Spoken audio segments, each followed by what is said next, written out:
ఈరోజు మనం బోడకాకరకాయ కర్రీని టేస్టీగా ఎలా ప్రిపేర్ చేయాలో చూసేద్దాం. ఒకసారి మీరు కూడా ఇలా ట్రై చేసి చూడండి, చాలా టేస్టీగా ఉంటుంది. ముందుగా 1/2 kg బోడకాకరకాయలు తీసుకొని ఇలా కట్ చేసుకొని పెట్టుకోవాలి. స్టవ్ పైన ప్యాన్ పెట్టి 2 టేబుల్ స్పూన్ ఆయిల్ వేయండి.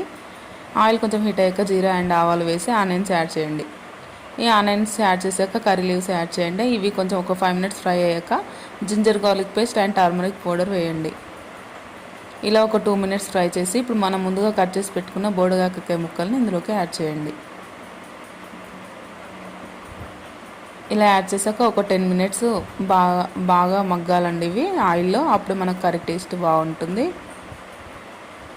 ఇలా 10 minutes అయ్యాక అప్పుడప్పుడు కలుపుకుంటూ మరొక 10 minutes బాగా ఉడకనివ్వాలి.